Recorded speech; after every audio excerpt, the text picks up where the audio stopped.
বাদামি প্রজাপতি কিভাবে আপনার ভাগ্য বলে?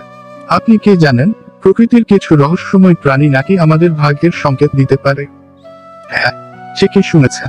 আজ আমরা জানব বাদামি প্রজাপতি কিভাবে ভবিষ্যতের সংকেত দেয় এবং এর পেছনের রহস্য কি। বাদামি প্রজাপতির গুরুত্ব। প্রজাপতি শুধু প্রকৃতির সৌন্দর্যের প্রতীক নয়, এটি বহু সংস্কৃতিতে ভাগ্য ও পরিবর্তনের প্রতীক হিসেবে বিবেচিত হয়। বিশেষ করে বাদামি রঙের প্রজাপতি নিয়ে বিভিন্ন লোকবিশ্বাস রয়েছে। অনেকের মতে সাদা চেকমার্ক বোতাম যদি আপনার আশেপাশে একটি বাদামি প্রজাপতি উড়তে থাকে, তাহলে শীঘ্রই বড় পরিবর্তন আসতে পারে। সাদা চেকমার্ক বোতাম কেউ বলে এটি সৌভাগ্যের সংকেত, আবার কেউ মনে করে এটি পূর্বপুরুষদের বার্তা বহন করে। ক্যামেরা স্ক্রিনে বিভিন্ন ধরনের বাদামি প্রজাপতির ফুটেজ দেখানো হবে।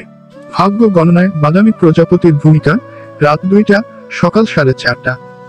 বিভিন্ন সংস্কৃতিতে বাদামি প্রজাপতি নিয়ে প্রচলিত বিশ্বাস।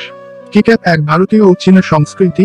বাদামি প্রজাপতি দেখা গেলে বোঝা যায় জীবনে স্থিতিশীলতা আসবে। কিক্যাপ মধ্য আমেরিকার মায়ান সভ্যতা। তারা বিশ্বাস করত বাদামি প্রজাপতি মৃত পূর্বপুরুষদের আত্মার প্রতীক। কিক্যাপটি ইউরোপীয় বিশ্বাস। বাদামি প্রজাপতি দেখা মানে খুব শিগগিরই আপনার জীবনে ইতিবাচক পরিবর্তন আসতে চলেছে। কিভাবে বুঝবেন আপনার ভাগ্য কি বলছে?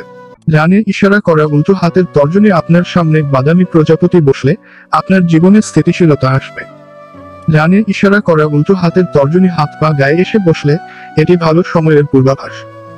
ডানে ইশারা করা উল্টো হাতের তর্জনী দ্বার প্রান্তে বা জানালায় বসলে শীঘ্রই কোনো গুরুত্বপূর্ণ বার্তা পেতে পারেন।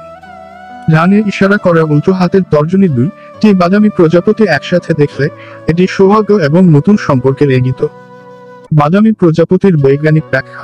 ডানে ইশারা করা উল্টো হাতের তর্জনী প্রকৃতপক্ষে বাদামি প্রজাপতি কোনো জাদুকরী প্রাণী নয়, বরং এটি পরিবেশের পরিবর্তনের উপর নির্ভর করে আচরণ করে। ডানে ইশারা করা উল্টো হাতের তর্জনী বাদামি রং প্রকৃতিতে সহজে মিশে যেতে পারে, তাই এটি আত্মরক্ষার জন্য এই রং ধারণ করে। ডানে ইশারা করা উল্টো হাতের তর্জনী আবহাওয়ার পরিবর্তনের সঙ্গে সঙ্গে এই প্রজাপতিগুলো বেশি দেখা যায়, যা অনেক সময় মানুষের জীবনে পরিবর্তনের প্রতীক হিসেবে ধরা হয়। প্রকৃতি সবসময় আমাদের কিছু না কিছু বার্তা দিয়ে থাকে। আপনি যদি কখনো বাদামি প্রজাপতি দেখেন, তাহলে সেটিকে কেবল একটি প্রাণী হিসেবে দেখবেন না, বরং এটি কি বার্তা দিতে পারে তা একবার ভাবুন। ভিডিওটি ভালো লাগলেই লাইক, শেয়ার এবং সাবস্ক্রাইব করতে ভুলবেন না।